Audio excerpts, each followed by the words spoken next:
Hey, welcome to Graphic Policy Television, GPTV. I'm Brett. In my hands is Almost American #1, brand new series from AfterShock Comics, one that I've been looking forward to since it was announced. Now, for those who might remember, there was a comic called Red Atlantis, also published by AfterShock. Though it was written by Stephanie Phillips, one of the people behind the creation of this story was Jan Neumann. Jan is a former FSB agent, that would be like the Russian version of the FBI, who defected to the United States. Almost American is that story of that defection. It's something, it's a story I've wanted to hear. I kind of want to know why. First presented back in Red Atlantis, it seemed like that it was, he was doing like anti-corruption stuff, and he might have pissed off the wrong people and had a defect. This paints a little bit different of a story, which is kind of interesting. I really need to go back and see if I misunderstood the whole Red Atlantis back material about him. It's an interesting start. This is really the beginning of the initial defection, contact with the U.S. government and kind of the reaction of the government, and then the big thing is a lot of back material directly with like an interview with Jan and talking about kind of his history and the defection, like why he did it, like what he was doing for the FSB and the Russian government. The comic itself is interesting. It's a really cool concept.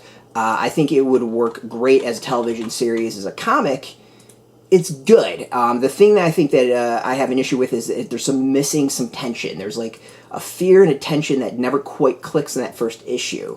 I know the end part of the story, so obviously things work out, but, you'd hope that there would be something that you're like, oh my god, someone's after him, or the U.S. initially rejects him, like, what has you on the edge of the seat not knowing how things are going to go? That seemed to be missing with the story, and I think that's kind of the letdown in some ways, is that it's an intriguing story, it's really interesting, the subject matter is fascinating, but it never quite hooks to that point where you feel fear, tension, and like are afraid of what might happen next. It's all pretty mundane, I think is the best way of putting it. It just feels very like, yeah, this is what a defection is. Like, there's nothing super exciting or scary or tense about any of it.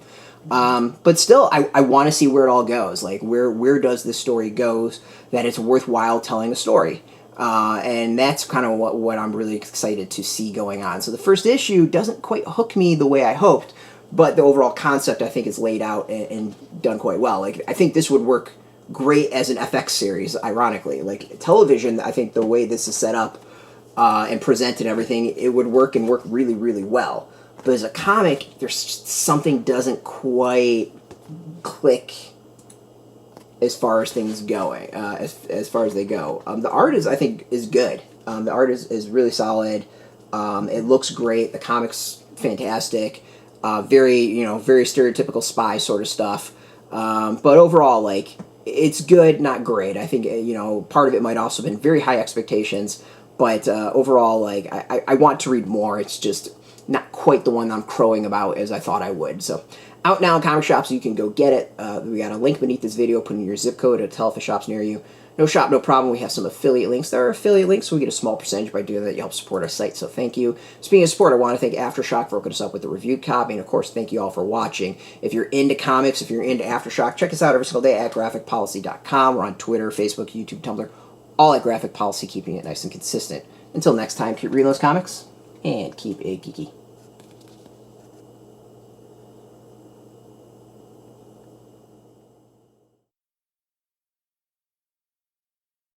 Hey, thanks for watching the previous video from Graphic Policy Television. Just by watching, you help support our site. Thank you so much. Now, if you're watching these videos, you probably care about geeky things like movies, television, comic books, toys, games, video games, you name it. You can go and subscribe right now to our YouTube channel to stay in touch and catch all the new videos, or check out our website at graphicpolicy.com. There's a nice link on this end of the video. But as always, thank you for watching. Keep on rocking and keep it geeky.